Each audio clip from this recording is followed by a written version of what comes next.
गिबि गिबियाव नोंथांमोननि चेनेलखौ आङो गोसो गोरबोनिफ्राय धन्यबाद जासिग्रोबाय।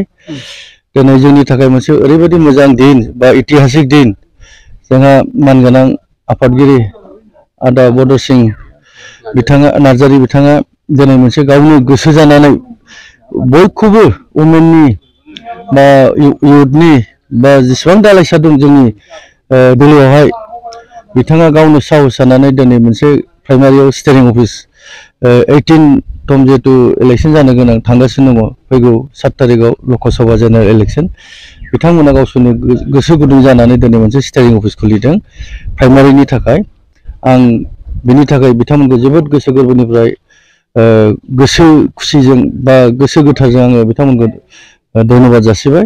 जाहाथे बिथांमोना बे स्टेरिं अफिसाव जोंनि बिपिएफ दोलोनि जानानै बा हाग्रामा सार दैदेननाय दोलोखौ जानानै बिथांमोना बे अफिसाव जिरायनानै मोजां मेल बा मोजां मोनसे सावराय मेल खालामो। सानफ्रोमबो जिरायनानै बिथांमोना जोंनि दोलोनि थाखाय बोरै मोजां मावनांगौ, खामानिखौ बोरै मावलांनांगौ, साफ्रोमबो दालाइसाखौ लानानै बिथांमोना बाहाय मोनसे गोथार सान बादि लानानै बाहाय बिथांमोना जिरायगोन आरो बिथांमोना जोंनि दोलोनि थाखाय मोजां हाबा खामानि मावगोन। आं बेखिनि आसा थाबाय। जों दिनैनि दिनावहाय जोंनि दानि जों नुनायाव जों मावनायाव जोंनि 1 नम्बर लकसभा जिहेतु जानो गोनां 7 तारिखआव जिहेतु इलेक्शन जानो गोनां, बे इलेक्शनाव जोङो बिजाथिनो खाम्फा सारनो जोङो नायखरिबाबो 1.5 लाखनिफ्राय 1,60,70,80 नि बारा जों देरहाहरनो हागोन जोंहा मिजिं दं आरो आसा दङ। 1,50,000 निफ्राय लानानै 1,70,000 सिम जोङो सार श्रीजुत खाम्फा बरगयारिनो जोङो बेखौ देरहाहरगोन आरो जोंनि बे एकदम खाथां जों जेखौ मिथिदों दा जोंनि मिथिनाय बे आरो जिहेतु जोंहा मानगोनां जोंनिनो बिपिएफ दोलोनि आफादगिरि हाग्रामा सारखौ जोंहा जय खालामनांगौ, लोगोआव जोङो खाम्फा सारखौ जों जय खालामफागोन। बेनो जोंनि थिरांथा।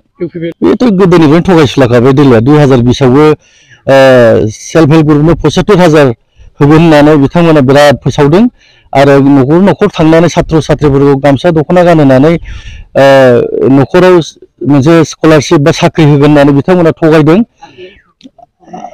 आरो भेन्सार स्कुलफोरखौबो प्रभिन्सियेलाइज खालामगोन होननानै बिथांमोना बे थगायनायल' बिथांमोना।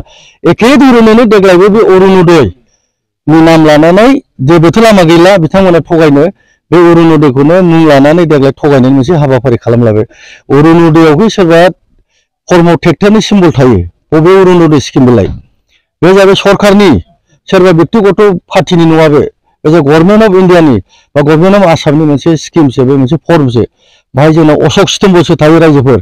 एकदम दिनै बे निउस मिडियानि गेजेरजों बुंबाय अरुण'दय अरिजिनेल स्किमा जाहैबाय गेजेराव गोजौआव अशक स्तम्भसो थायो, बिसोर जाहैबाय अरिजिनेल अरुण'दय फर्म।